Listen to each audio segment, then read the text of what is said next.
Memory lived each day wrapped in regret. She carried her pregnancy alone, without the father of her child beside her. Every morning she woke with a heavy heart, and every night she slept with tears soaking her pillow. She regretted ever leaving Prince for Leonard. She regretted turning her back on the one man who had loved her purely, quietly, and completely. Now that love was gone. Her parents, ashamed and afraid of the whispers in the village, could no longer protect her. They told her to leave and go stay with the father of her unborn child. But there was nowhere to go. Leonard was dead, and Prince was nowhere to be found. So Memory walked alone, carrying not just a child in her womb, but the weight of her choices in her heart. Every step reminded her of what she had lost. Every kick of the baby reminded her that she was suffering alone, abandoned by love, judged by family, and haunted by regret. Prince, on the other hand, was living a life ruled by anger and guilt. The betrayal cut him deeper than he had ever admitted. The love of his life had chosen another man, and in his pain, he had chosen revenge. Now, the image of Leonard's death replayed in his mind over and over, refusing to let him rest. He no longer cared about the future. Prince drank to forget. He stayed drunk to silence his thoughts. But no matter how much alcohol burned his throat, it could not erase the memories. The storm, the lightning, the body falling, the silence afterward. And worse than all of it was the thought of Memory, alone, pregnant, suffering. He told himself she deserved it, but his heart told him she didn't. One night, as Prince sat alone with an empty bottle in his hand, the truth finally broke through his anger. Revenge had destroyed Leonard, but it had also destroyed him. And Memory was paying the highest price of all. That night, Prince made a decision. For the first time since everything fell apart, he chose not anger, not revenge, not alcohol. He chose to go back. He chose to look for Memory, not knowing whether she would forgive him, not knowing whether she would even want to see him, but knowing that running away had only made the pain grow. And so, with a broken heart and a haunted soul, Prince began the journey back to the woman he once loved, and the child who might still be his responsibility. Prince returned quietly. The village did not welcome him. It only watched. Whispers followed him until he stopped an old woman by the roadside.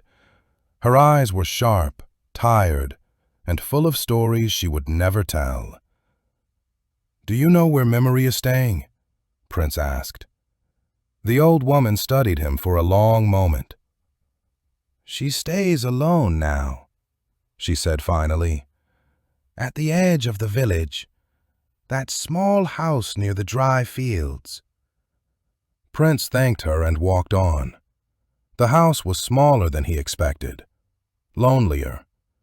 Prince stood outside the door, his heart heavy with questions he was afraid to ask. Questions about love, about forgiveness, about whether he had already lost everything. He knocked. Memory opened the door. She froze. Prince stood there, thinner, quieter, eyes carrying a pain she did not know how to read. For a moment, neither of them spoke. Then Memory's hand moved to her belly, as if reminding herself why he was here. "I didn't think you would come," she said carefully. "I didn't know if I should," Prince replied. She stepped aside and let him in, not because she trusted him, but because she needed answers. Inside, the room was bare.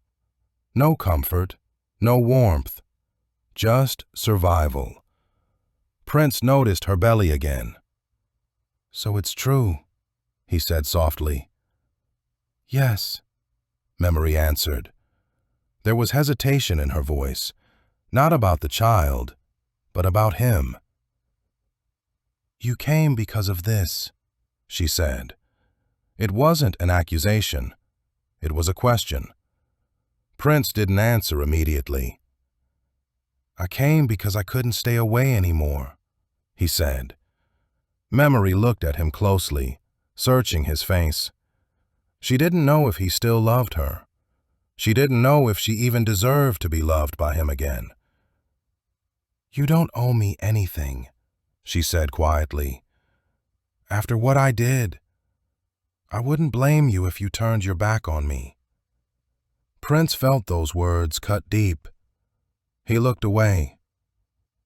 "I don't know what you expect from me," he said honestly. "I don't know what you feel for me anymore either." Memory swallowed hard.